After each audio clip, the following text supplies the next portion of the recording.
The following discussion is not necessarily the views of all involved. The goal is to start open and honest discussion in the Christian worldview. Like all things, weigh what you hear with what you know and join us in our pursuit for the truth. Enjoy the podcast. Well, kind of. He no-clips in, and then he's like, hey, you got some food and water? He walks through the wall. He beams in. That's what the new body's like, boys. Get ready for the resurrection. You can no-clip. Joel, badass moment. I was going to say when you no-clip through the wall. Yeah. I mean, that's pretty good.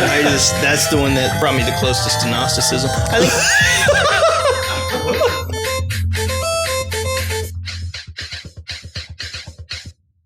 All right, I'd like to welcome everyone to the Second Rate Saints podcast. This is a special episode. We're covering Easter. And this is the second episode with our new microphones, and it's very nice. To my left is... I'm Joel, and to my left... I'm Colton, and to my left... is Joshua, and to my left is... It's me, yes. Caleb. Yeah. We've kind of gone in a full circle. Yeah. Joel, we do some stuff online. Yeah, we're trying to be more active online with our engagement and our responding to comments and emails and the like. Just making sure to follow our mission statement, creating conversation in the Christian worldview. And one way we do that is by getting you guys to respond on secondRateSaints.com, on our YouTube channel, also Second Rate Saints, on our Instagram, also Second Rate Saints. We're pretty consistent. Thankfully, we weren't really fighting for the name. But yeah, if you could check us out on that, we have pretty regular uploads at this point, and we're looking into new projects for the future. So be there when it happens. Joel's polls on Instagram, I like them. Very good. Yeah, we have done a couple fun little questions. Yes. They're very good. Very fun answers, too. We love it when people respond. Yeah, except for one guy. Or when they send us emails. Fan emails are Was great. that one guy me? What? It was Josh. Josh, very relevant to our topic. Yes. You do some reading. You do some light reading. I do some light reading. A book that's about 120 pages long. Tell me, what have you read? I read The Resurrection, Hope, and the Death of Death by Michael L. Chase. It's awesome. Actual reveal of book. Yeah. Yeah. So by the Short Studies of Biblical Theology. Mm-hmm. It's a great book. So what he covers is obviously the resurrection, but what he does is, as biblical theology goes through the law, specifically the law, the prophets, the writings, the gospels, Acts, letters, Revelation. Awesome. And what he does is he presents, because resurrection happens very few times other than Christ, he presents a whole pattern of how God is Lord over death and a pattern of life through death, or life from death events. Does he get into the distinction between, at least generally, I've seen this with when they get to the resurrection of Christ, there's resuscitation and there's resurrection. Mm-hmm. Also called, the first one is also revivification, which is one of, Yeah. Does he get into that or not so much? He doesn't. I've seen systematicians get into that. Yeah. No, but like the stuff he covers is like the pattern of, which is similar to James M. Hamilton Jr.'s salvation through judgment. What is it? God's glory and salvation through judgment? Yes. Thank you, Caleb. No problem. About how after judgment events, there's a necessary rebuilding and a bettering of life. Mm-hmm. And so he gets into Noah's desecration and the decreation and recreation of the world, which is a story of judgment and then new life, new creation, which is a theme you see in Paul talking about Jesus, the burning of the old man and the old world and the making of the new world. Mm-hmm. And then you've got the barren wombs of Sarah, Rebecca, Rachel, and Leah, and how they can't have children. Mm-hmm. They're essentially their ancestries, their family lines are dead, and God resurrects them, brings them to life by making them able to have kids. He makes a nation out of nothing. Well, and that pattern of bringing new life after judgment and all that stuff, that actually is going to get into our, once we finish with our Joseph episode. The next episode after that, we're going through Roger Strongstad's 7-cycle typology. Yes. So it's going to go to a light overview. And that's directly that. But sorry. Stay tuned for that. I love the healing of the barren as a typology of resurrection. Here's the other thing, right? Is so he goes through the deliverance of Isaac, the rise of Joseph, like you mentioned, the rescue of baby Moses. And again, with the rescue of baby Moses, you see the same thing at the cross where it's the means of destruction is the means of salvation. Okay. So Okay. the killing of the firstborn through the Nile is also what brings Moses to the place where he can save Israel. So it's the thing that is the destructive force is what saves them. And then you've got the exodus of the Israelites, them passing through the waters, the symbol of baptism, dying, stuff like that. You've got the dying and the rising in the wilderness. Deuteronomy 32:29. There's a reference where God says, I kill and I make alive. I wound and I heal. And the order is implicit that it's he kills and then makes alive of the thing, not they're separate occurrences, which is a cool thing that's implicit in the Hebrew there. And then I will raise up one like Moses. And then Peter directly references that later on, and he says, God raised up Christ. And then Hannah's barrenness and her song. In 1 Samuel 2:6, I just want to read this real quick. He makes this really cool point. If I can search through the Bible here. Bear with me. Bear with me. Bear with me. That's what God said to Hannah, didn't he? Yes. 2:6, he says, the Lord gives both death and life. He brings down to the grave, but raises up. So like it's in every reference where you see this, he kills, he takes away and he gives all these things. It's the negative happens. And then in Job, Job specifically says, though after my flesh is destroyed and my body is destroyed, I will be with God in my flesh in righteousness. That's right. No, I've heard this one used. And so like there's this whole hope of a life with God after references death and then life, not death as the end thing. Valley of Dry Bones, obviously, the suffering servant, Hezekiah's terminal disease is healed. God is clearly presented throughout the Old Testament as Lord over death. It's not even trivial of a thing for him to deal with. Yeah. And so when it comes for us, though, it's huge. And so when it comes to the Jesus, right, on the resurrection, he's like, the angels are like, were you not listening to Jesus? Yeah. Right? And they're like, this is immense. And it's just this, it's really cool how he shows, it's obviously seen in the New Testament, but like as, Gentile Christians who, though we study the Old Testament ourselves, many lay people don't. And so they don't see these patterns that are like clearly building the foundation for resurrection. It's seen as something completely new. And he does a great job.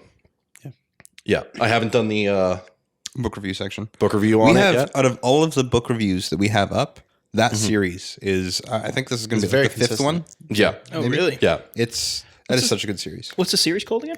It is the Short Studies in Biblical Theology By Crossway. by Crossway. I think we consistently give them pretty good reviews as well. Oh yeah, They're amazing, honestly. yeah. We've done. Where's the pictures that they have in the back? They have little pictures in the back. Josh really likes covers. This is hang on. It's very as I important. normally do. 1 to 10. What is the cover? This one, not high. What? No, on. It's no, the same as the yellow. others, but a different color. no, no. I like the simplicity, like their general design. So like that holds high because it doesn't look super academic. It looks like approachable for somebody that's not a deep theologian, but you get deep theological ideas, Which is what it is. which is awesome. yeah. Which makes this much more approachable than the new studies in biblical theology, though it's also a great series. Yes. Way more academic, though. It's for the layperson, the bite out of the fruit is a much less obvious symbol of what's going on than the other pictures Isn't that a cocoon? It's a cocoon. Yeah. yeah. Sorry. I mean, I thought I misunderstood it. Yeah. So. But the butterflies melted down completely. And Whereas, rebuilt up. here, look, the royal priesthood has the menorah, right, directly tied to the priestly duties. The Lord's Supper has the cup and bread. Like these are obvious symbols. Josh is a little bit of a Puritan with his covers. And I'm just I saying. find it funny. Yeah. What would be your overall rating of the book, though? Rating 4.5 Out of 5? 10? yeah, okay. out of 5, not out of 20. No. Out of 19, some arbitrary number I chose. Yeah. 4.5 halos. I get it. That's good. Yeah. And then he ends with the Return of Exile, and then he gets to the New Testament. It's a great book. I've never read anything by this guy, by Mitchell L. Chase, but he's good. Yeah. He doesn't dumb it down, but his speech is naturally approachable. Okay. Yeah. He's great.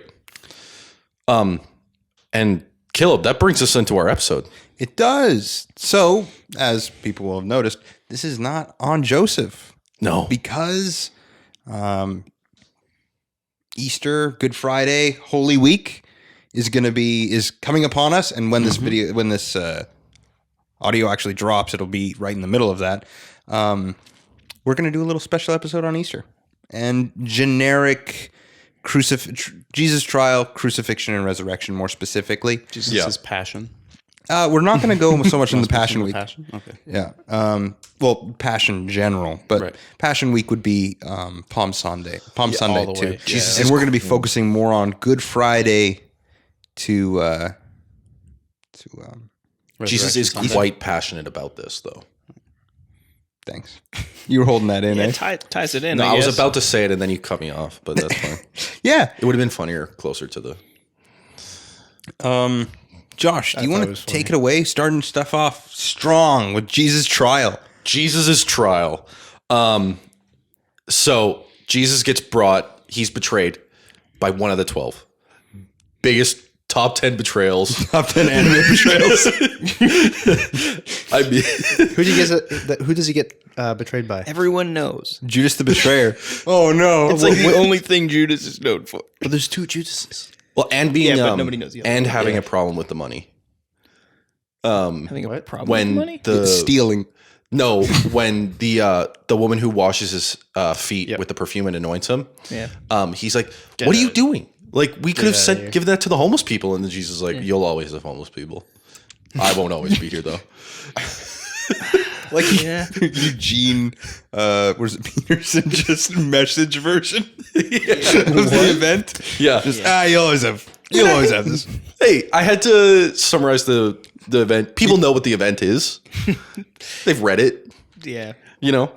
The homeless aren't going anywhere. It's like, oh, that makes it sound really bad, but that's not the spirit of it. It's not the spirit of the message, but it does sound like that sometimes when you read the story. Yeah. Is that how the message portrays it? No, No. it's just Oh.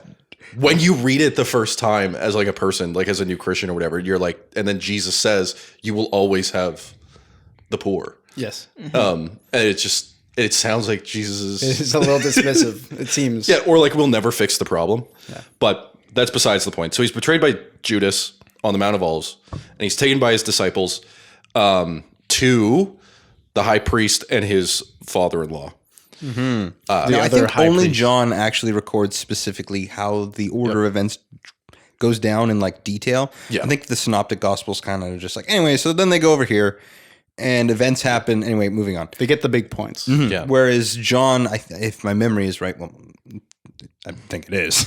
It's John records a lot more of Jesus goes here, then he goes there, and then he goes to see Herod, and then he goes to And thrown in between is Peter's denials and stuff. So it's a very play-by-play, this is what happening at this time. Yeah. exactly. And generally what happens is we'll go into detail in some of this stuff, but he's convicted of blasphemy by the high priests. He is whipped beyond recognition, mocked by the then king of Israel, like Herod. Kind of. Yeah. Yeah. But, well, not like Herod goes, hey, What's up, bro? Show me miracle. And Jesus is just, Yeah. And then he's like, go away then. Yeah. And then Pilate's like, come on, he's from Galilee. He should be your problem. Yeah. He's then he's crucified as a traitor. Yeah, it's interesting. He's brought forward, like the Sanhedrin, they convict him of blasphemy. Is it the Sanhedrin or is it the priesthood? It's Sanhedrin. Okay. It is. Sanhedrin convicts him of blasphemy. And part of that is like they can't get their story straight, all that kind of stuff. And then he's like, are you, and he goes, there's a couple different responses. Yeah. What do you claim? It's there's the I am statement, Yeah. but then there's also like the Daniel 7 reference. Yeah. But when they bring him towards Pilate, and they go, he did this, and he's like, this is your own custom and laws. What do you want to do? And they're like, but he's claiming to be king of the Jews, That's apart usurping the from throne. exactly. Yeah. And so under Roman law, it's a different charge. And because they don't care how he ends up being killed, they just care that he's killed. Pilate's really nice to him, generally. He tries, Yeah. but he's kind of a pushover, it seems. Well, So as he far gets as I threatened know- pretty good. Yeah. The Sanhedrin would have been mostly made up of Sadducees, who were directly opposed to the idea of resurrection. Is that true? Not mostly made up. I thought it. Okay. Traditionally, it was, however, in I thought it was a Pharisees. couple centuries before, Pharisees would have been, Really? yeah. Yeah. Well, They Pharisees go would have been back the and primary. forth quite a bit in the 400 years around Jesus.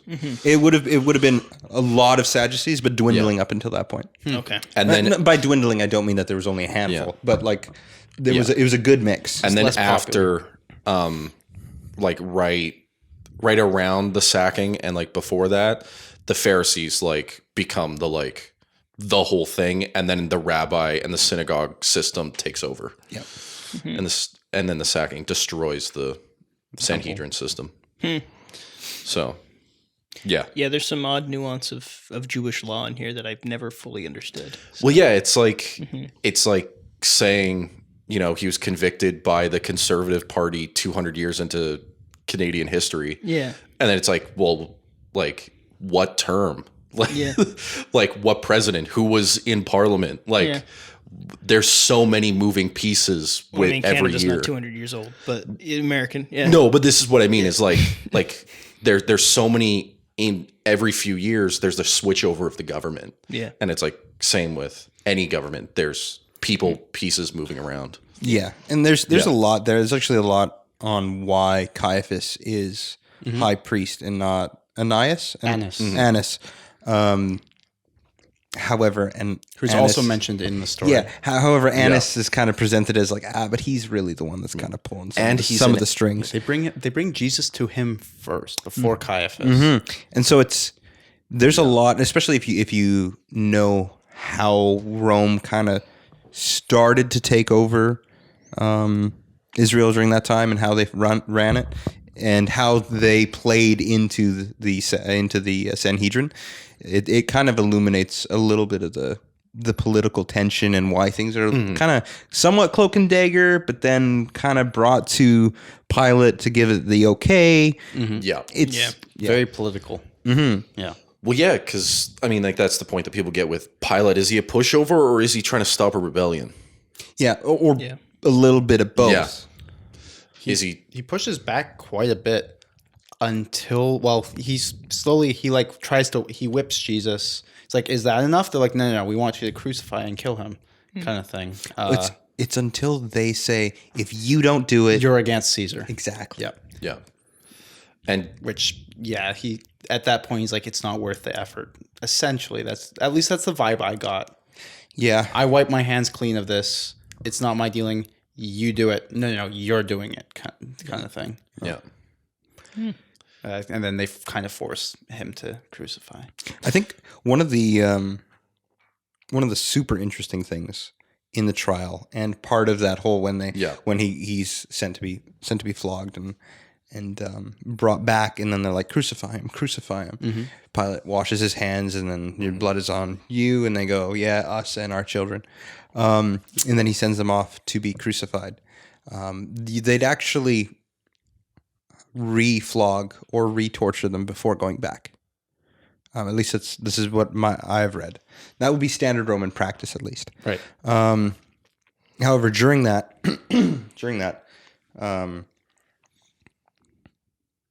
one of the at some point in that procedure, whether or not that standard crucifixion practice occurred in Jesus' events, I haven't totally found one way or another. But at some point, he's in the Roman garrison, and these wouldn't be legionaries; these would be auxiliary units, but still Roman soldiers. Yeah. And they mock and they all that kind of stuff, and it gets into one of the first of the four, at least from what D.A. Carson. I really like the scholar D.A. Carson in his book Scandalous, which is a phenomenal book, very approachable. He gets into there's four ironies that are kind of at play. Yep. And one of them is the one who's being mocked for being king is actually the king. Yeah. And so there's tons of irony with this. At first there is this like, you're the king of the Jews, and they put down this purple cloak on him, and they mock bowing to him, and they force a crown of thorns upon his head. Yeah. And then it gets into where that's the charge really that Jesus is going to be crucified under, is you are claiming to be a royal apart from Caesar. Joel, don't die. Oh man. I shouldn't be drinking while I'm doing this. Drinking coffee. I'm so sorry. And those thorns are not small thorns. No, the bushes around that time they're anywhere between Huge. An they're inch to anywhere 2 between. inches. I thought it was Yeah. I what I've read is 3/4 to 2. Yeah, I was gonna but say, 2 inch. Yeah. Yeah. Like if you're from North America and you're Like thinking rose. little tiny brown brambles. Yeah. No.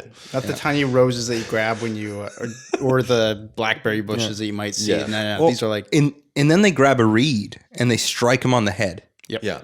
After putting that upon him, and so when they take him out, they take the purple robe off. They clothe him back in his own clothing, and then they bring him out in front of Pilate one last time. yes. But at the high priests, there's a specific mentioning that Jesus makes a quotation from Daniel, Daniel 7, about the Son of Man raised On the clouds. coming on the clouds of power to the Ancient of Days, and the kingdom being given to him. Yep. And then that's when they all scream blasphemy and they tear their robes and stuff like that. But it's that specific reference is so powerful in that moment. That's in the context of when it's like, tell me, are you the son of the, are you the Messiah, son of the Most High? And he goes, I am. And you will see the Son of Man riding on the clouds. And that's the phrase, right? The I am is more than just Yeah. Well, and it's Daniel 7. It's a pseudo claim to divinity. Yeah, Daniel 7's already wild.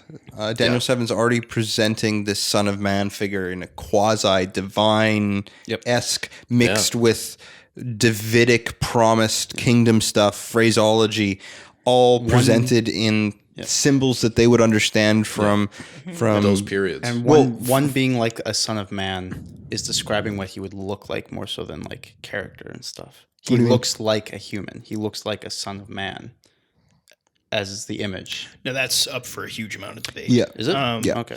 Yeah, well, just because the Son of Man has more to do with being of Adam, but also being the Son of God. So there is a claim to divinity there, because that's how in Chronicles they trace their lineage right back to Adam. Yep. So, And then I don't think it's just about appearance. In the same way that the image of God is just about appearance. I don't think that's the case. In that time, some scholars point out that when someone rides the clouds of power, it's both a reference to the pillar of cloud and a reference to the other Near Eastern myths, where when a god would ride on the clouds, it was only gods did that. Yeah. Right. Well, it's actually the whole scenario in Yeah. Daniel 7 is presented from Baal Yes. essentially assaulting. So this would be Ugaritic text. Yes. So this is Baal riding on the clouds to go assault the Chief God. chief god El. His and father. usurp him and take his power. Yeah. But in the Daniel story, terms are changed, and there's a peaceful exchange of power, and there's a and it's all cast in Davidic covenantal phraseology, and so there's a word picture, almost in like apocalyptic literature. There's a word picture that's used to communicate similar ideas, but then the actual context of how those ideas are recontextualized within the message that Daniel's putting forward is very different. Yeah. And so when Jesus brings us up, it's not only is the I am, and what he ties when he ties Daniel 7 into it, it's just too much. It's too much for the Sanhedrin. He's pulling in every reference to Messiah and Godship that The God of the I am that was shown to Moses, and the Davidic Son of Man will come. he's was- he's committing every blasphemy he can. Wasn't the interpretation of the Son of Man to be almost a nationhood as well? That it was referring to the Jewish peoples? Not Like from as my well. study on it. But that is one of the views. Yeah, you can say that. And people have, like, what's his name? The guy who does the Anchor Yale Bible commentary on it. Not Friedman, is it? Maybe. I don't remember. He makes a big point out of that, and he makes a big argument out of that or angelic identity. The point that I find is there's so much vocabulary that's borrowed from Davidic lineage and promise that it just has to ignore it. Like, there's tons of phraseology about how his kingdom will last forever. So the Son of Man's kingdom will last forever. He will be on the throne forever. So the Son of Man will be on the throne forever. And it's just like, there's so much to the lineage of David than it is. which is identified with, there will be, you get this into typology with the Davidic covenant. The promise is made that, like, his descendants or his seed or his sons will always be on the throne. But it's always cast in this, yes, they will be until there's just one who's there forever. It's the I believe I have it in the So you can do the corporate understanding. It ignores the Davidic stuff pretty hard. Okay. the point that back to the resurrection of hope, he quotes the Davidic promise, and it's specifically phrased, I will, and again the same line, I will raise up one of your offspring. Then he will have a kingdom and all these things. So it's interesting that he points that out, that it's I will raise up one of your sons and he will reign and the kingdom will last forever. Yep. And that's, again, really cool. Relates to the Daniel 7 thing, relates to Christ. It's the resurrection. We're here. He's raised up. And so It's also the transition point where it's like, okay, so blasphemy, but then because he made the Daniel 7 passage, then it's, but you're a king with a kingdom then. Yep. And so that's what links the blasphemy charge to the Roman charge that of treason. Treason, that's it. which should almost make some of them go, wait, guys, pieces are falling together. This is a bit weird. But there's, mob mentality. Well, not just mob mentality. Throughout the Gospels, there's been this lead up of they've been trying to find a way to kill him, trying to find a way to deal with him, and then they finally have this thing, and they're just caught up in the moment of the, like, we finally have something to get this guy, not realizing that as the pieces are falling into place, this is not the guy you want to kill. I could be wrong with this. It's either at the resurrection of Lazarus or the resurrection of the one who's lowered, or the healing of the one who's lowered through the roof. So that was the point where they mentioned where they now plotted to kill him. Lazarus. It is Lazarus, but which ties in a little bit with the resurrection stuff as well. Then we have he's made Pilate forces the sign King of the Jews. Jesus of Nazareth is the King of the Jews. Which super cool. Yeah, the King of the Jews thing is interesting because Pilate says that, he writes it. The Sanhedrin gets really upset Like, no, he's not king of the Jews. He claims to be king of the Jews. And Pilate goes, what I've written, which adds a little bit to the whole legitimacy of his actual role. And again, the irony stuff. The first time Christ is proclaimed as king, it's when he's being crucified because he is an alternative king. Yeah. Yeah. It's so like There's a lot. sad and it's awful, but it's also so cool. All the pieces from the Bible that are fitting subversion. together. This isn't even mentioning any of the prophecies. The many, many prophecies are fulfilled from the Old Testament and earlier bits of that Jesus proclaims earlier in the New Testament even. We don't have time to go over all of them. We'll get into a few, I'm sure. It could be interesting just to do an episode just on the Old Testament prophecies of... Because Jesus says with the disciples on the road to, how do you pronounce it? Emmaus? Emmaus. At least the narrator says, and he began to discuss with them all the scriptures that prophesied this, that said this. Well, don't spoil the fact that we're going to talk about the road to Emmaus after this. I didn't know that we were Well, going to. it's interesting. Just as a quick aside with this prophecies thing, but from Judas's betrayal to his burial, 27 prophecies are fulfilled. Yeah, generally accepted 27 prophecies are fulfilled. Maybe more. Maybe more if you want to make more loose connections. Okay. I think it's specifically 13 very specific messianic ones, and then about a few other ones that are like, oh wow, these just happen to be fulfilled in this. We didn't expect that. And that leads us into the crucifixion, because there's a specific large prophecy out of the Psalms. Yeah, so Psalm 22, commonly called the Psalm of the Righteous Sufferer, is the one that Christ quotes from the cross. And then doesn't Peter quote it in his sermon after? Yeah, he does. I'm fairly certain he does. But I didn't pull that up for what I have written up here on Psalm 22. Yeah. One thing I want to say before we talk about like the prophecies thing, and maybe you guys have a different take on this than I do, and I would be happy to talk about it as well.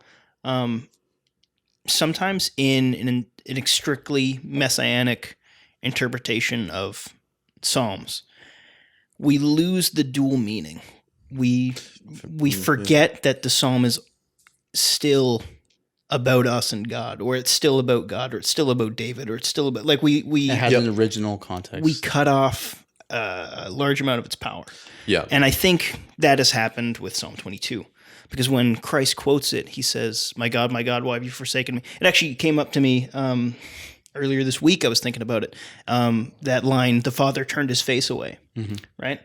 I think that's a misinterpretation of Psalm 22, right? Why have you forsaken me? It's that God has looked away. But I think if you actually read the Psalm entirety, it's lament, it's thanksgiving, and then it's praise. Right, so it actually goes through a three-piece movement, starting off with "Why have you forsaken me," and then going into "I'm a worm among all people." Right, and it's interesting. The metaphor there is the worm is associated with death, destruction, and decomposition.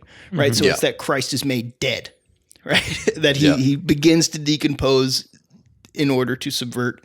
It's a whole thing. I'm not saying the body of Christ decomposed. That's a different issue, and I'm not talking about this in a scientific forensic sense. His body will not see corruption. Yeah, that's the whole. But no, the theme is obvious. The theme is very obvious. And then, so I'm going to do the bookends. So the first verse, and I'm going to talk about the last verse. And then I'm going to go through and talk about some of the prophecies that were found in between. So then it ends off, they shall come and proclaim his righteousness to a people yet unborn, that he has done it, that he has gone through all these pieces of suffering. That sounds like evangelism. Oh, 100%. Right. And it's not, you have suffered and that's it. Right. It's almost the problem of suffering in a sense. Right. And it gradually goes around to how thanksgiving and lament can all lead to praise. Yeah. And that's what I like about it. But a lot of times when you hear messianic prophecies being fulfilled, you're going to see a couple of different ones come up. You can see verse 14, I am poured out like water. It could refer to the piercing of his side and fresh water running from him. Yep. 16 and 17, the broken bones and the pierced hands are directly referenced. Yep. The alternate meaning for those, I'm not entirely sure. Like they say, you can count all my bones, which Yes. has been interpreted to be, they cannot be broken, or however that works. I've also seen people reference it as in the people watching him. Yeah, I think the idea observing would be him. that he has been lashed and whipped so much that you can see some of his bones, Yeah. That would make more sense. Yeah. And which was And not in- uncommon. and in the Psalm sense, like the original sense, there's a lot of like emphasis on the defeat and the shame of his enemies winning over him. Not necessarily that his bones are visible, but in all these descriptions about how it's symbols of defeat and death and destruction. That gets into Carson's. Do you mind if I? Yeah. Don't take this point. That gets into another one of Carson's ironies, and it's that the man who is utterly powerless is the one who is all powerful. And so in the Roman world, a upright cross at a crossroads or whatever is the symbol of Roman dominance, right? Yeah. This is, and arguably it's the weird symbol of Roma, of Pax Romana as well, right? The peace of Rome brought through the subjugation. Yeah. And it's hard to think of a person's been whipped, lashed, and like they're suffocating on the cross, and they're presented in the nude towards the public. Like there's no. It's hard to think of a less powerless position. Yeah. And yet he's actually the image of the invisible God, right? He's the one through whom all things were made. Yeah. Well, and even that highlights Pilate and Jesus's conversation, where he's like, "I could command legions of angels down," but it gets into Paul's reflection in Philippians 2, 6-8, which is, though he was in the form of God, he did not count equality with God a thing to be grasped, but emptied himself by taking on the form of a servant, being born into the likeness of men, and being found in human form, humbled himself to becoming obedient to the point of death, even death on a cross. And so in that verse, you just have equal with God, death on a cross. Yeah. They're two opposites. Yeah, and it's the idea of the crazy irony of it, because people like there's another irony that builds off of that one. Yeah. It's just mind-boggling. Absolutely. And there's a lot of that, like in the cross, there's a lot of that, like shame, destruction, brokenness taken away. Even the references to the law where it's anybody left on a tree is cursed, stuff like that, right? But in that Psalm 22, there's a reversal that Jesus is quoting, but like Joel's pointed off to me personally, that there's like it's meaningfully reflecting on the whole of the psalm, not just the bad parts. Well, and the reason for that is because the psalm is liturgical. Yes. Right. Which means you don't really quote pieces out of it. It's the whole or nothing. Yeah. Right. And that's how Psalms would have been performed. So when I say like you can't proof text out of Psalms, messianic prophecies, that's kind of what I mean.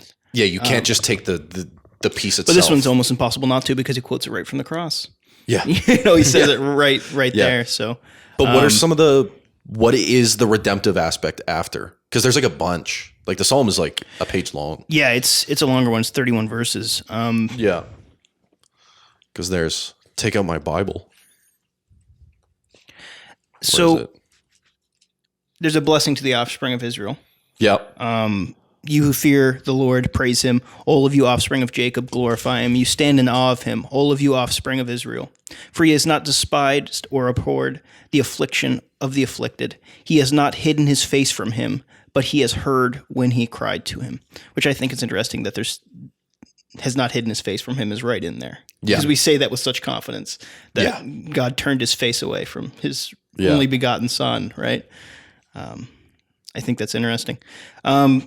If you were picking out more fulfilled prophecies, there's also the casting lots for the clothing, Yes.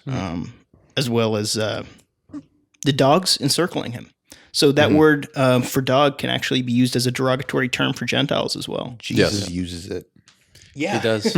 right. But It's in a nicer way. well, no. It's in a sneaky way, because for the one he's speaking to doesn't see like dogs. They keep dogs as pets. So for them, for the person he's saying it to, sees it as a positive thing. In the context of him having his disciples and the Jewish people behind him. What stories and talk are to you the Syrophoenician woman. Right. Yeah. That comes after him trying to just following him, and he's like, "Why are you following me?" Right? Yeah. And she's like, "Well," he's like, "Why would a dog Yes. sit at a table?" Yeah, because I think she wants. I think it's her daughter. Yes. Who You're needs right. healing. Yeah, daughter needs to be healed. Yeah. And she says this kind of like quiz, but in the way he's using it with her, it's almost like he says it, everybody else goes yeah, and then they don't see that he's like winking at her, like she gets it, they don't. But yeah, the positive stuff is awesome because it directly relates to the stuff that comes after. Do you mind if I go talk about one more of the ironies that ties into this? Yeah, no, for sure. Yeah. The other irony Carson points out is the man who cries out in despair is actually the one who trusts God. So the sneering like chief priests, teachers of the law, and elders, like they cry out in this mocking thing, in a mocking way in Matthew. I think it's 24, 27. He trusts in God. Let God rescue him now if he wants to. For he said, I am the Son of God. Once again, their words are meant to convey a sarcastic, ironic humor. When they say he trusts God, what they really mean, of course, is that his trust could not have been real if it could not have been valid. And so it's like his trust in God has shown that he doesn't really have a relationship with God, because if he did, then God would be rescuing him. Yeah. But the whole point of it is that he knows where this is going. You see that all through, like Matthew, all the gospel writers and the readers, because they've read the story, are go, no, this has been the plan the whole time. God or Jesus knows that this is the plan in the Garden of Gethsemane, and he's going forward willingly. Yeah. But the irony is, does he trust God? Well, in the moment, my God, why have you forsaken me? Yeah. And I think that's also kind of ties in with that psalm. It gets into, and at least this is what I've heard. And I don't. At some point, I'll have to articulate this better. But if the cross is the greatest example of God's chesed, Yes. Because I've heard His faithfulness. His covenantal faithfulness. Because you can see the Trinity at work in the cross. God the Son is vindicated. Sorry, I'm getting ahead of myself. I won't get into it because it's all built into the resurrection. But yes, And we haven't even touched on the resurrection yet. Mm-hmm. Oh my goodness. No, but the one who appears to be banded, who is calling out, is actually the one who is trusting in God. Well, and another cool aspect of that is because I'm reading a book on Jonah for a sermon I have to do, but it relates to previous episodes we've done on Jonah. It's such a good book. Is in the prayer in chapter 2 that Jonah offers. The fish is only sent when Jonah reaches the bottom, and the seaweed is grabbing around his head and his legs, and he's in the depths of the deep. He's in Sheol. He's in the place, and then 3 days later he's brought out. And so there's this connection with so many connections between Jonah and Jesus. Yep. Is it's only when Jesus is at his the worst it could be, the mocked, the crucified, the death, cut up, dying, the most shamed, the most mocked, the most helpless. Like Paul presents that Jonah and Jesus are rescued, raised up. And as long as I am remembering it right, that's reflected in the psalm itself, is it not? His resurrection is not really. No, but the faithfulness aspect. Yes. God is going to. God will bring me through whatever I'm going through. Well, not just that. The psalm ends with that. You already mentioned it. Do you have it in front of you? The final verse. Yeah, posterity shall serve. This is the last two verses because they kind of work together. Posterity shall serve him. It shall be told of the Lord to the coming. It shall be told of the Lord to the coming generation. They shall come and proclaim his righteousness to a people yet unborn, that he has done it. which is what we're doing right now. Ironic. It's kind of cool that part of the fulfillment of the psalm is maybe us. Yeah. Which is like the whole thing with liturgy is that eventually it becomes you. Yeah. I don't know. It's Wow. participation. Wow, that's so super cool. deep, Joel. Participation in scripture, which I think Yeah. is super interesting. I didn't put this in the notes, and this is going to be kind of a little left field, but I wanted to talk about something because I was reading on idolatry, and I think there's a cool thing going on with the cross. So for one, Christ is raised up, much like the snake in the desert on the staff. Like Jesus mentions in John 3. And those who look upon him shall be healed. Yeah. So that's a weird thing there. But there's this idea with idolaters that they are looking for salvation in a piece of wood. Yes. Right? So I think there's an amazing inversion that happens that salvation finally comes hanging on a tree. Right? Like, Yeah. and I mean, know that's that- ironic. That refers back to the tree of life, of course, but Yes. Well, it's funny because the tree of life is now the tree of death. yeah. Oh, Oh, geez. man. That's cool. Yeah. Death. Life through death. Yeah. Deliverance from death through death. Yeah.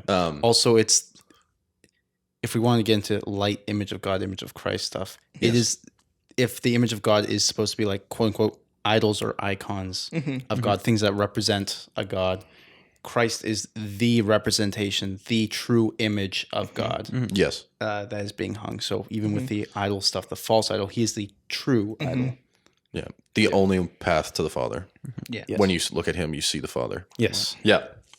But that brings us to his burial. So he dies. He dies. He did. Well, what's the last thing he says? Dies. It is finished. It is finished. His I work commit has my been soul to you. finished. Yeah. He's taken down by Joseph of Arimathea after he requests the body. And the ladies prepare, the women that followed him prepare his body and put it in the... And the veil was torn. Yes. And earthquake. yes. And sky darkness. And some people maybe raised from the tombs dead. opened. Could someone remind me? Because I was reading up on it. I'm getting it wires crossed in my brain. Yeah. Joseph of Arimathea. Does he go to? He goes to Pilate or Herod for the Pilate. burial? It is Pilate.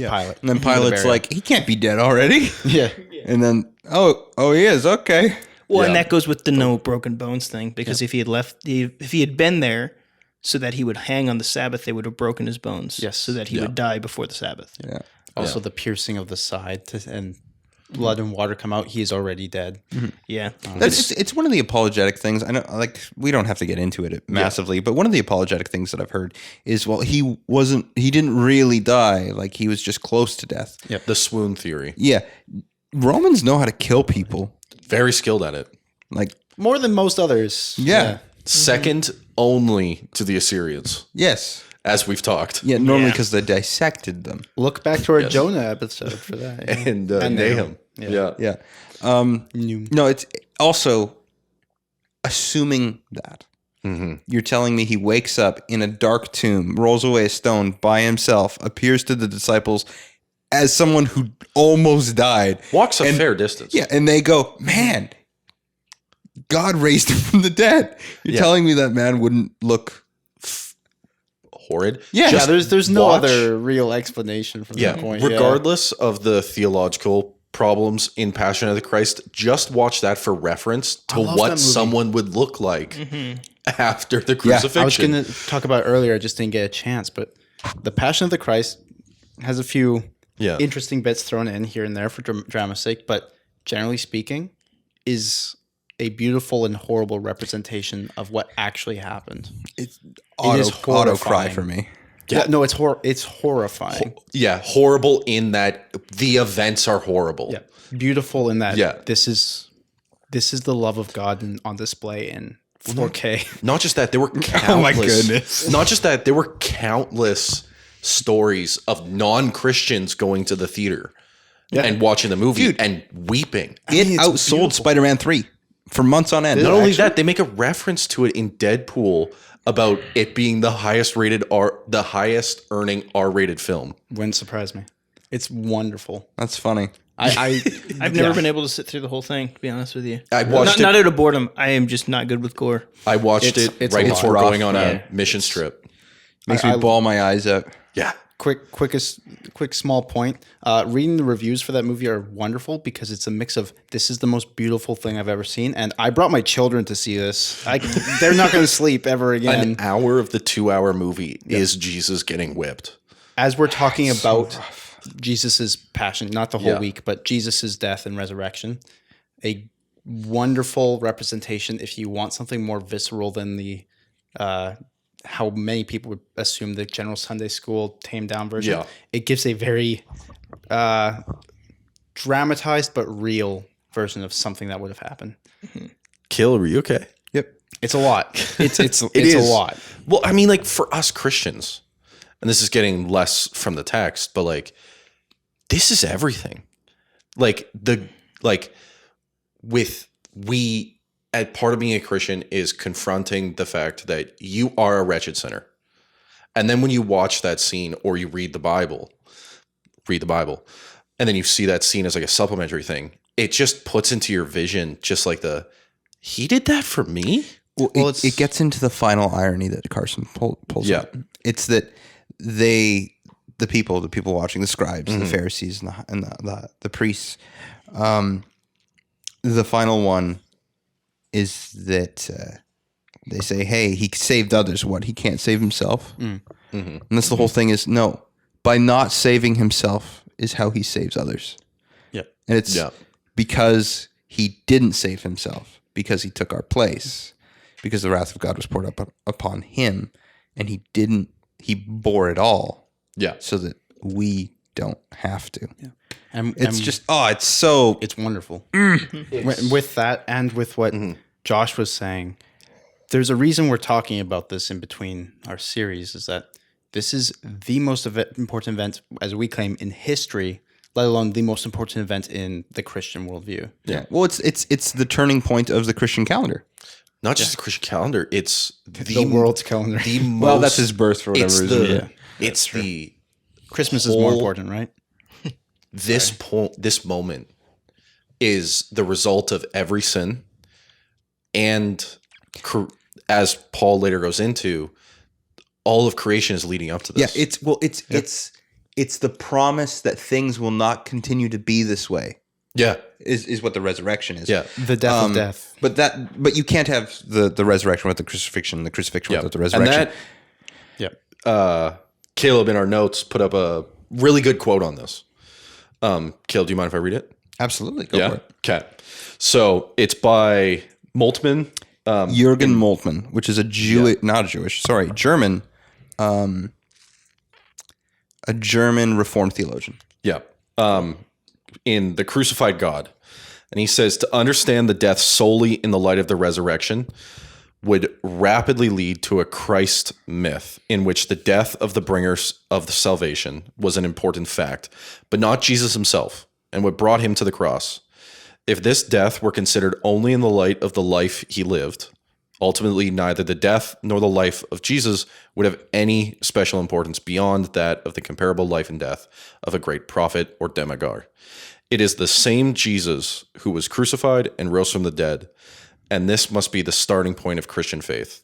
Then only on integral consideration from both points of view constantly, relating to the two aspects to each other, can do them justice. Mm-hmm. And this is the point that in my church, my pastor, my youth pastor, and myself kind of put in like every sermon is Christ lived the life we should have lived and died the death we should have died. Mm-hmm. Yes. Well, and I think what Moltmann does here that I really like is he acknowledges the tension that good Christian theology and good Christian understanding of Christ should have.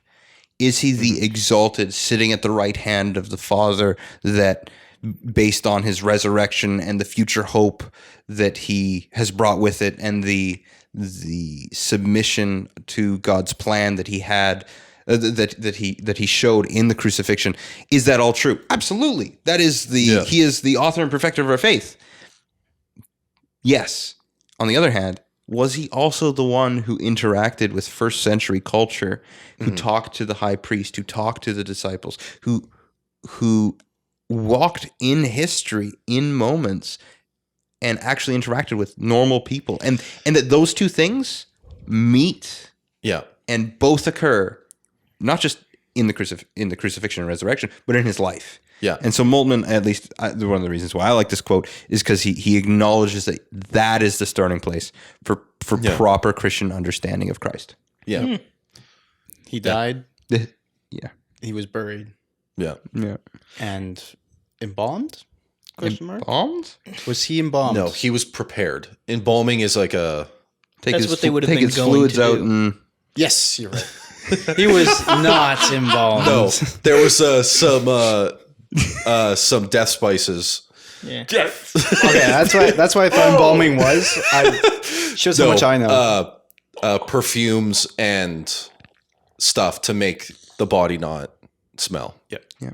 Then he's wrapped. Josh, can you repeat that thing that you said you and your pastor go over? Because I Yeah. just want to kind of get that on both It's a ends thing of it. that's repeated a lot in Reformed sermons. Okay. Is usually so in Reformed sermons you have to end with Jesus.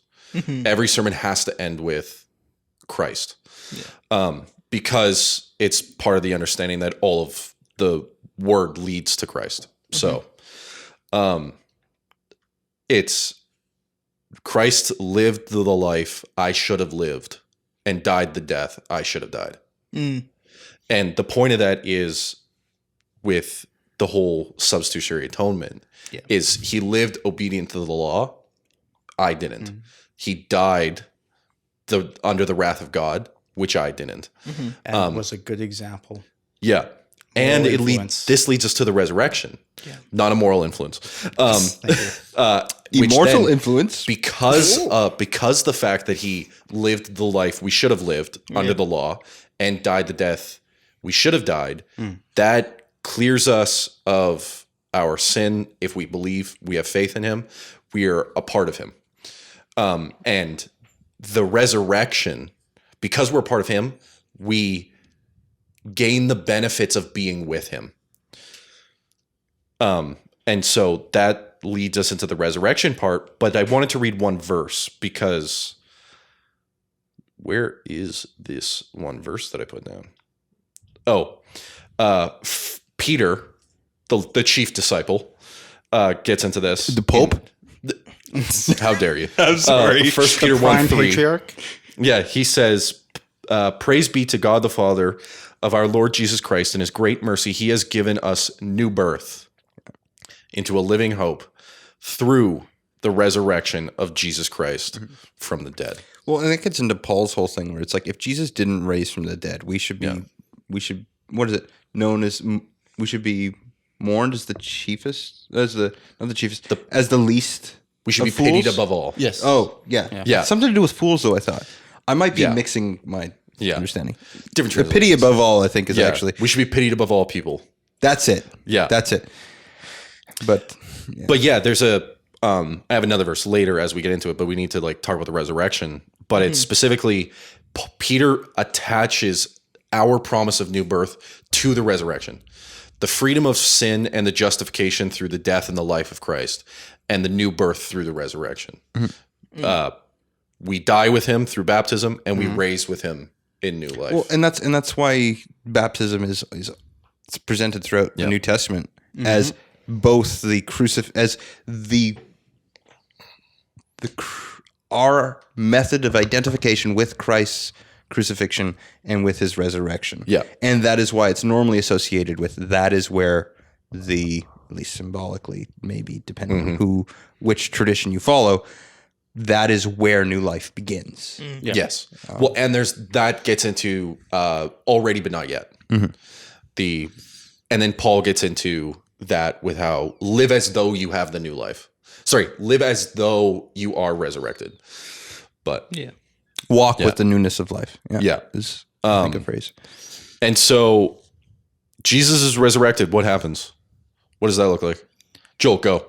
I think there's some importance we often put on it being women that find him first, right? Because you find that in apologetic debates. You also find that in some of the authority of women in church stuff. But I think it's most important when you come to apologetics that even if you didn't want to believe, you still were faced with evidence. Yes. You know, that kind of thing. Like if two women would run up to you, you had the legal authority to say your opinion doesn't matter. Yep. Right? In the Roman world. Yeah. Well, not just that.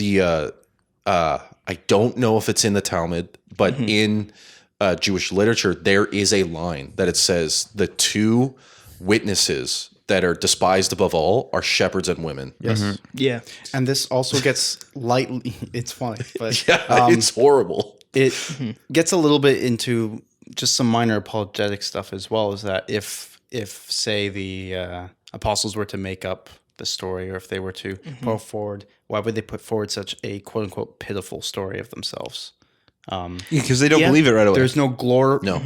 There is a glorious resurrection of Jesus, of course, but it's presented in a less glorified way than you'd expect. Like there is no army that comes out of the grave. It's not the men who come. There's to not him. a cross that's with its head in the clouds talking like is in the Gospel of, what is it, Gospel of Peter? I think it's Gospel Thomas. Thomas. Yes. Yeah. That's Well, the and one where his that's- head's as high as the clouds or whatever. and Yeah. the cross behind. And so the reason the women That talks. see it first is because they're going to dress the body. Fair enough. Let's break this down a little bit. Can everyone Yeah. go over their favorite post-resurrection moment? Like the thing that happens I was just going to post-resurrection? describe the women event. Okay, yeah, go for Yeah. it. Yeah. That'll be mine. Okay. Yeah. Cool. So this will be my favorite event because they're all great, but the women they go to do just a natural thing with burial practices. You go and you dress the body. You put on more of the like frankincense or myrrh. I forget exactly which of the substance it is, but the burial perfumes and stuff to make the body not smell bad because they were in open things with stones over them. Like open, what are they called? Tombs? caskets. Yeah, I They're thought not there was a longer sarcophagus, word. But Well, Mausoleum. normally they it'd be an actual whole cave system. They would have multiple bodies in it. yeah, for like families, right? For families, yeah. However, specifically, Jesus was put in one where no one had been laid yet. 'Cause And it was- that gets into the whole him being buried as a criminal. And that's all gets into like Jewish cultural laws and all that kind of But stuff. that was the point of Joseph of Arimathea. He puts him in his tomb that he hasn't used because he's For his family. because he's not dead. Really? Yeah, That would explain why he could, do things. yeah. Josh stating the obvious again. That's fine. So they go in to dress the wound, and they're like, the stones rolled away. There's no Roman guards. There's no Roman guards. That's weird.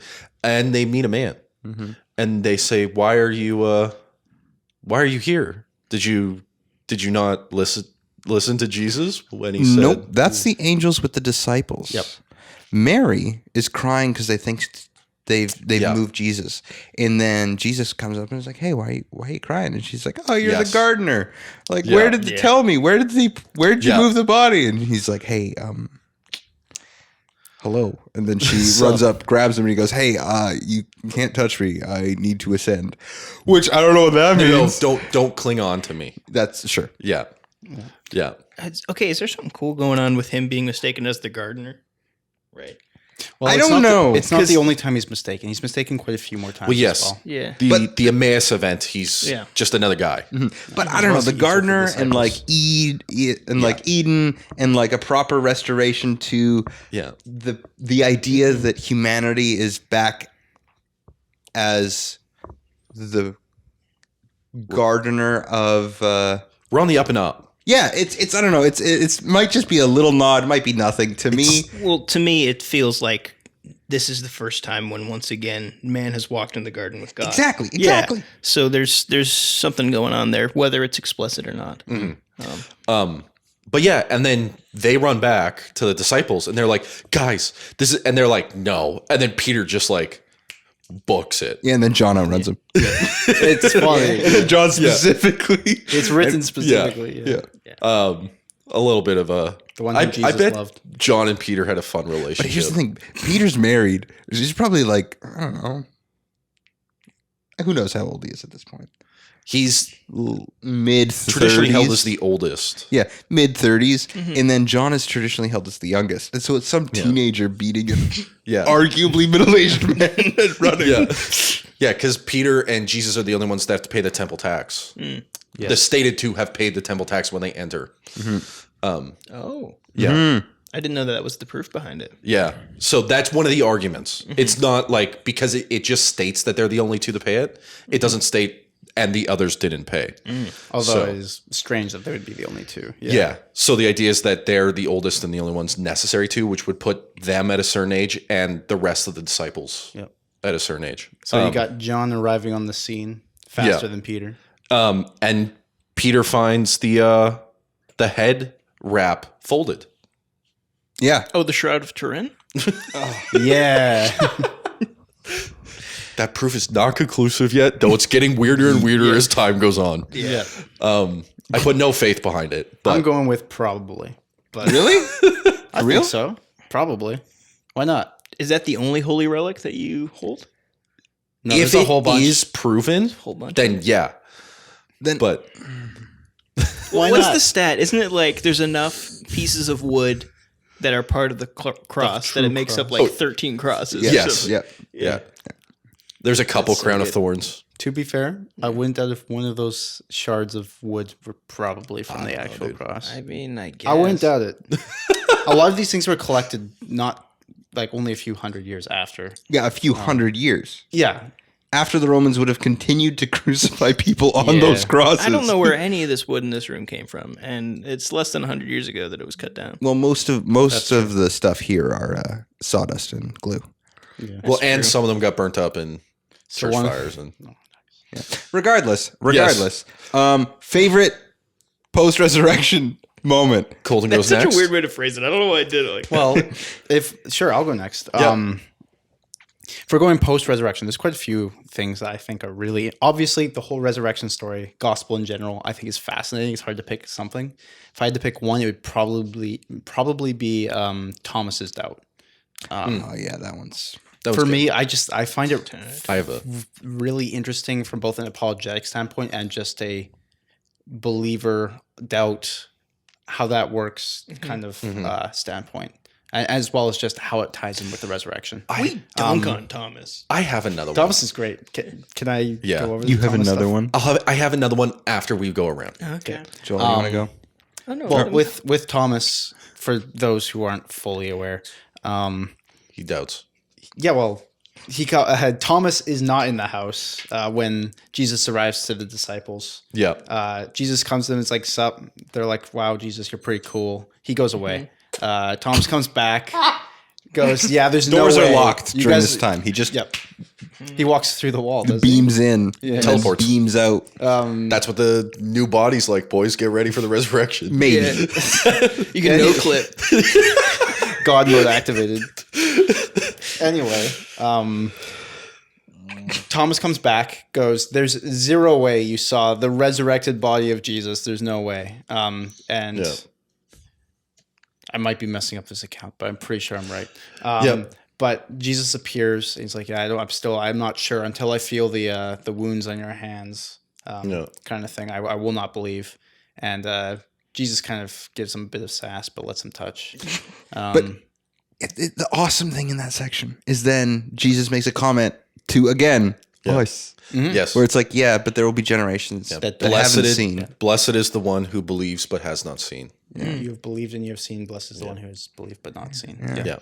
But the touching of the hands, at least apologetically, is a very interesting remark. And this is not only the physical resurrection of Jesus, which is John is including that probably also to help fight the heresy that Jesus was not bodily resurrected, but was in spirit only. And so by Thomas touching his wounds, it is the physical, actual body of Jesus who died and rose again. And also, being that it's John, it's also a subtle, there's a connection there between when he sees, in Revelation, when he mentions that the Lion of Judah can open the scroll, but he sees a lamb as though it has been slain. Yes. And that's in chapter 4 Sees or Jesus 5. healed but as though he has the crucify marks. Yeah. Yes. Yeah. Well, And it's so- going off of that, Yeah. it is interesting that the glorified, true, beautiful, eternal God of body of Jesus is scarred and quote unquote deformed from the horrible event that's Well, happened. it's to him. almost as though. I don't want to say it's his true form. No, it's almost as though salvation, the method of salvation, made by love, is brought into the Godhead in the incarnation and Christ's ministry. That it's also a reflection of who he is, like what he's willing to do, right? This is our God is the one that takes the crucifixion for us, the death for us. And so it's implicit in him Yeah, it's also that not he something is God's the one wounded. Yeah, it's also not something God's ashamed of. It's not something that is Oh, a yeah. permanent scar on him, but something that's part of his glorified and perfect body. This is the moment of his glory. Yes. Yeah. Yep. Joel, badass moment. Is that what we're branding? Is that what we're calling him? Okay. Post-resurrection moment. I was gonna say when you clip through the wall. I mean, that's pretty good. That's the one that, like, as a kid, I'm like, what do you mean? And that brought me the closest to Gnosticism. I think it's super weird. Closest to Gnosticism. Because it's like, that's a classic, like, That's a classic trip that's up. Ghost Powers 101. Yeah. Well, kind of. Because he no clips in, and then he's like, "Hey, you got some food and water?" And then it's like, "This is a real body." Ghost so it's still like gotta it's eat. not ghost. it's physical body. And Yeah, and then that's right before whatever. Because the doors are locked. Steven, Yeah. but Thomas. So it's interesting. So what if he He couldn't is a do that and he ghost. just broke into the building? Well, here's He just broke through a window. Caleb? mine. No, I thought that was your best. I mean, I thought the no clip was pretty I feel like you explanatory. stole it. Yeah, okay, I'll go with no clip. Yeah, you go. Mine is the two disciples on the road to Emmaus. Okay. Because the whole point is that it kind of Jesus' comments with them kind of indicate that like, hey, if you understood the Old Testament, you would see this coming. You would Yeah. know this. Yeah. And that to me is the big challenge of, hey, Caleb, if you were better at biblical theology, you could see this. Yeah. No, but it's people leaving town talking about it. Kind of. They go and then they immediately go back. Well, yeah, but because they Also, meet him. Jesus hiding his identity just for the sake of bringing them, revealing to them information is a interesting idea. that also happens in a lot of movies. Yeah. It also happens multiple times in the gospel. Face reveal. But the idea that He's obscuring himself. well, there's the whole concept of like the hiddenness of God. Sometimes you get across it in some The systematicians. unknowableness. The mystery. The veiledness, Yes. where God doesn't just reveal himself in all of his magnitude to everyone at all times. Yeah. And there's a Right. reason for it. And maybe there's, I know I'm making stretches, but the idea that Jesus is willing to hide his identity from people that he loves, that love him, for the sake that they will learn something in that moment is interesting. Well, it's also Yeah, fair the enough. Yeah. relationship of when you come to know him is when you come to see him for who he is. Like as Jesus steps them through all of this, they come. There's an element in which When they eat, when they stop, yes, they're gonna eat, and then they break bread, they pray, and then it's like boom, and then he's like, "See ya," and then warps out. but the fact that it no happens, clips out, yeah. the fact that it happens after he's taught them the whole thing.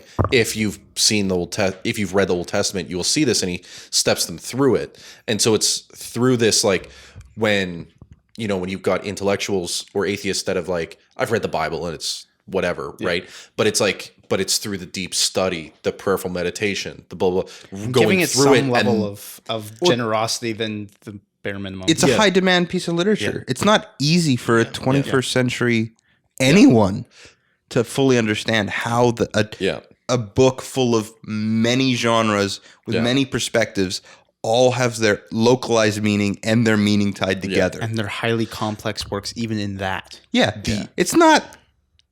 The other cool moment is when they're fishing and they see him on the beach and they like Peter runs out off the boat and like runs out to him. Yeah. And Jesus has already barbecued up some fish for them on the beach. And it's just like, it kind of has like, that must have been a nice day. But like, It's so down to earth. so yeah, like post resurrection, after all they've been through and what they're about to go through, it's like this nice lull where it's like the boys are at the beach, peace. finally. Right, they're eating good food, right? And then it's just this heartwarming moment with Jesus and Peter. Well, sorry. Where Jesus says, do you love me? Yep. And Peter says, yeah, you know I do. Rabbi, Then feed my sheep. Do you love me? Then lead the church. Do you love me? Then, yeah. Lord, why are you I saying love you. this? Yeah.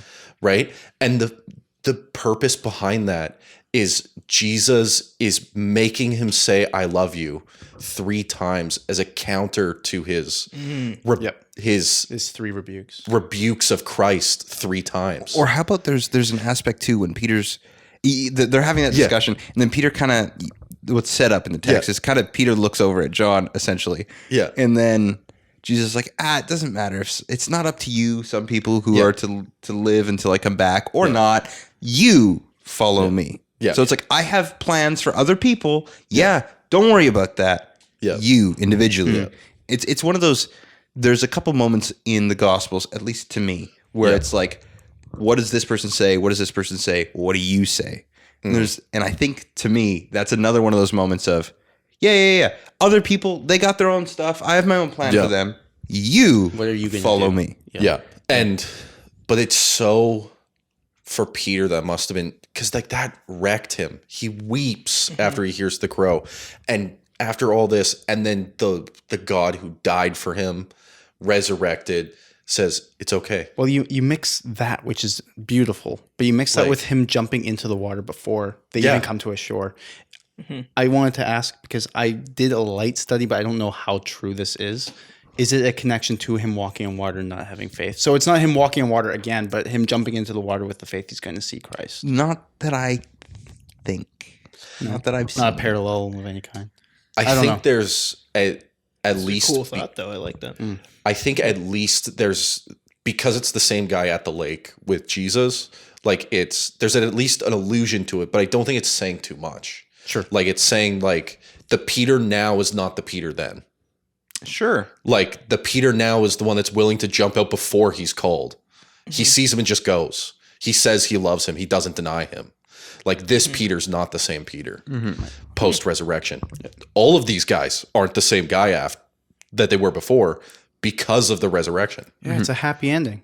Yeah. Can you believe and it? the beginning of a tumultuous life. Yeah, less so happy ending. Yeah. Well, you get Paul with the, hey, I've found the secret and Yeah. plenty and less and this and that. Paul comes by when nobody's happy anymore. The way somebody put it was every character in the Bible has times where they're like doing stuff against God, doing stuff for God, denying him, going stuff with him. And Paul, when he's attacking Christians or spreading the church, it's 100% for God all the time through his art. There's never a point where he's like, I don't know about God. It's just when he's sitting just needs for to be- God. When He just needs to be aimed in the right direction. Yeah. Yeah. Yeah. And then that leads us into like, you've got the post stories, but like, what does that mean for us? Right? Us Christians 2,000 years later. And I specifically want to read this passage from Corinthians, which is super cool because it relates to the Peter passage. The same guy we were just talking about says, a reiteration, praise be to God, the Father, the Lord Jesus Christ. In his great mercy, he has given us new birth into a living hope through the resurrection of Jesus Christ from the dead. Then Paul in 1 Corinthians says, so is it with the resurrection of the dead. What is sown is perishable. What is raised is imperishable. It is sown in dishonor. It is raised in glory. It is sown in weakness. It is raised in power. It is sown a natural body. It is raised a spiritual body. If there is a natural body, there is also a spiritual body. The first man was from the earth, Adam, a man of dust. The second man is from heaven. As was the man of dust, so also are those of the dust. As is the man of heaven, so also are those of heaven. Just as we've been born of the image of the man of dust, we shall also bear the image of the man of heaven. So when Peter's alluding to this new hope, this of a new birth, the idea is that we die with Christ, we raise with him.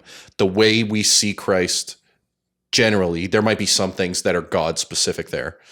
But that post-resurrection Jesus, the promise is the same.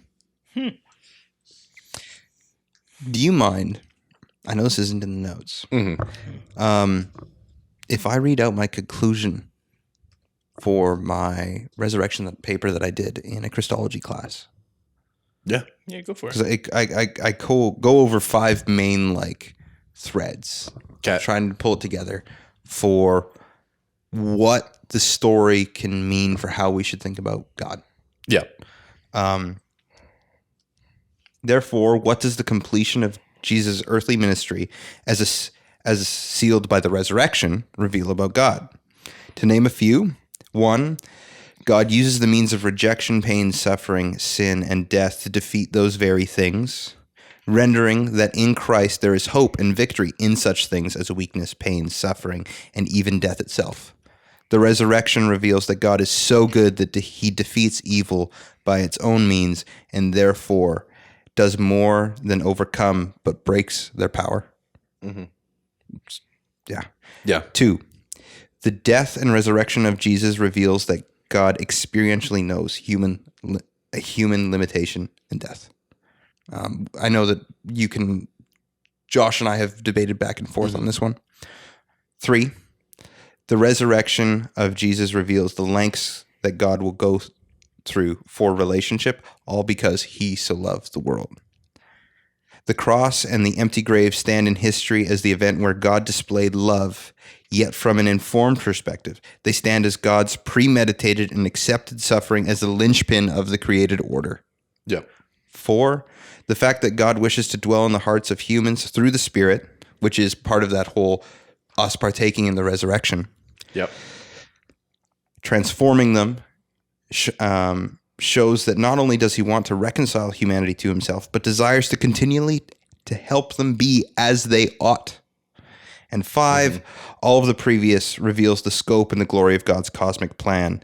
It is the resurrection where God does not just overcome evil, death, and chaos, but tames them, proving that he has mastery over things that he himself is not. In the resurrection, God, the fully actualized, tamed potential, evil, and chaos.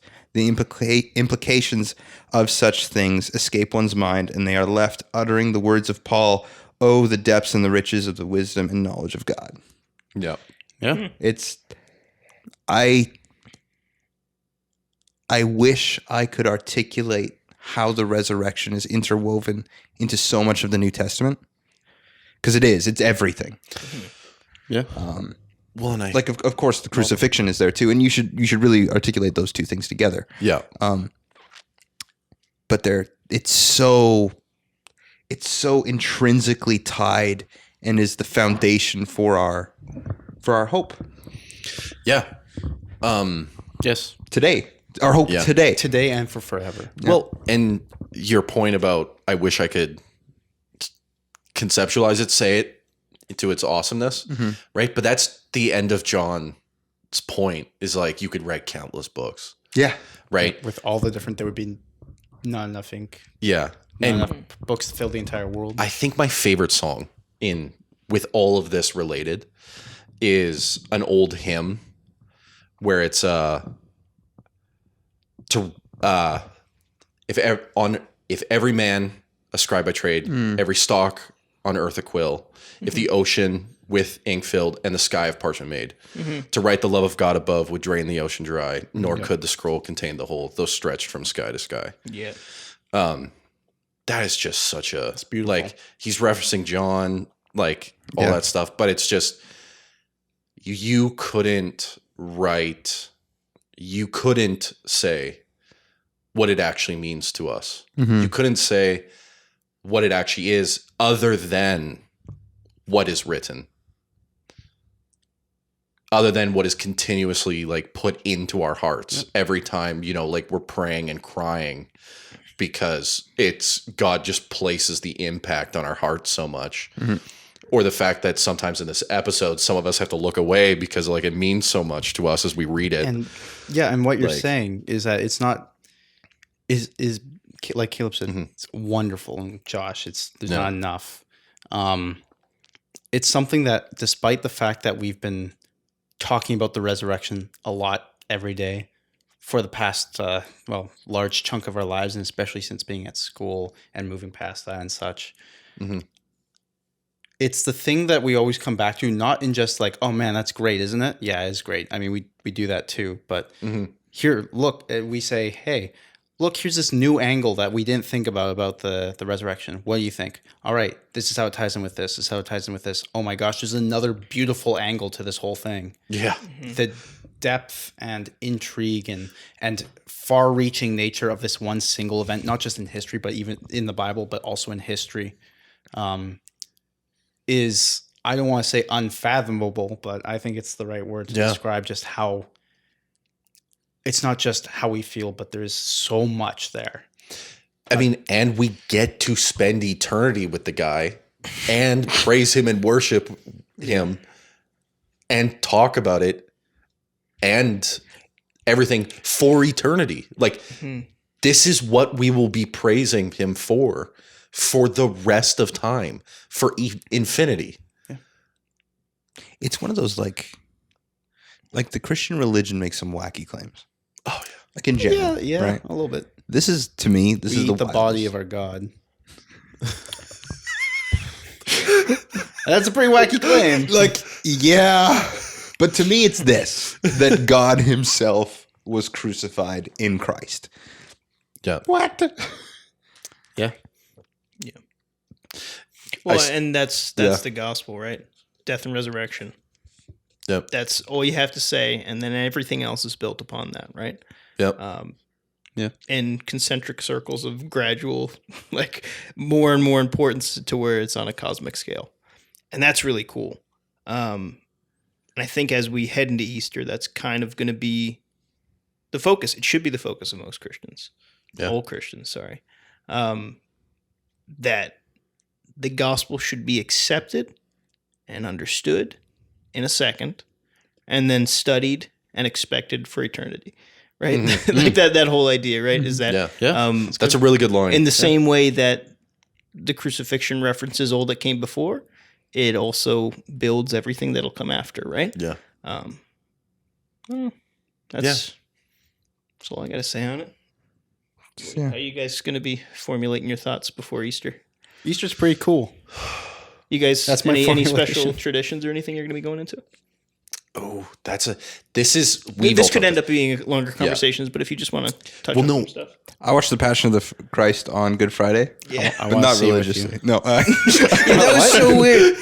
No, I do watch it religiously. Yeah, we were having a conversation in like a Tim Hortons or whatever, and Caleb goes, I watched The Passion of the Christ religiously every Good Friday. And I'm like, it'd be weird if you watched it non-religiously. I haven't missed a single year. It's not a religious thing. Somehow I always end up watching Passion of the Christ every Good Friday. Not religiously. It's like something comes upon me. I don't know. Secular viewing every Good Friday. I don't know. Black Friday. I don't think we have enough. Like, every Christian alive has presented this point that we don't make a big enough holiday of the Easter weekend, of Good Friday, the death, the resurrection. I sort of joked about it earlier. Yeah. I don't know we did, but then we stopped celebrating Lent as Protestants. Well, that's the thing. Well, you guys sorry. My Some church still Protestants. practices. Yeah, but like not as extreme as some of them. But You're right. All our Nerfed Lent, didn't you? all our sermons are Lent themed. okay, what does that mean? Things aren't draped they're in purple. borrowed. You're right. Yeah. I'm just bugging him now. You're right. You're right. But yeah, we should do more. We we have an Easter service. So in the Reformed Church, specifically our church, but we have a service the night Jesus is crucified. Yep. In the evening. And it goes through like the crucifixion, like the trial and stuff like that. Mm-hmm. And it ends with him dying, and there is no song at the end, and we go away quiet. It's super weird. And we don't talk. We leave. The Anglican Church, Yeah. like some Catholics, they'll go through like that. They'll go through a very different night service. Yeah. But part of that is they'll be outside the church, because a week before they did Palm Sunday, where they laid the palms and they do Hosanna, King of David, and everybody says it. But on Good Friday, they say, crucify him, crucify him, crucify him, together. We do the same. Yeah. Really? Okay, Yeah. I will And then you admit go that home. seems a little. And then to they me. will grab all the instruments and all that kind of stuff hastily, and they wrap everything up that's on the actual. We don't do altar the and all instrument. that. We just walk out. But Quiet. it's all done as in like this whatever this is. It's very interesting with candles, and everything's dark. Everything's dark. Is the idea supposed to be that we're part of the world that crucified Jesus? Yeah, our sin is what killed him. That drove the nails in. Just I like will Mel admit Gibson. the back of my mind goes immediately, this feels sacrilegious, but the front part of my mind's like, oh, there's actually something really cool here. Yeah, the whole idea is that because we are sacrilegious towards God is what caused his crucifixion. Right. Yeah. And then the whole service on the Sunday, the resurrection Sunday, is we repeat like the songs are all resurrection themed, but we constantly repeat, he has risen, he has risen, he has risen indeed. He has risen, he has risen. And then there's this one song that we sing, We Will Dance. And it's it's about like the celebration at the wedding feast. I see. When we actually have the covenantal meal with Christ. Oh. Yeah. And it's Don't tell that to conservative Pentecostals; they won't go. Yeah. Dancing? Dancing? No. There's going to be wine? Joel. What? You want to wrap this up for us? I think we're... Yeah, let's wrap it up. If you've listened thus far, I'm going to make the usual request and say subscribe. And if you're already subscribed, hand an episode off to a friend. You know, we're getting a catalog up now. What was 30 or 31 episodes, something like that. That's not crazy. Yeah, we've been at it for a little while, trying to keep consistent uploads. But we've got enough topics now that you can kind of pick and choose what you want to send them. And we'd really appreciate it if you helped us kind of spread the podcast out a little bit. We've got big plans for the future, so stick around, and we'll see you next week. Yeah. Email us. Email us. secondratesaints@gmail.com. You know, secondratesaints.com. They've got a DM feature there. Instagram, DMs are open, you know. Look out for the polls. Yeah, we're going to be doing a lot of polls. We're workshopping an idea that will help our audience choose the topic. Yeah. So as we do more and more topics, you will help direct research. Yeah. So that could be really cool. It'll be fun. Yeah. We want the interaction.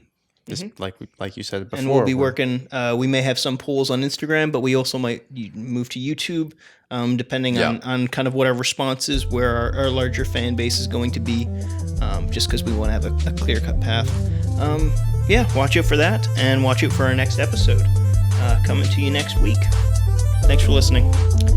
Just end it.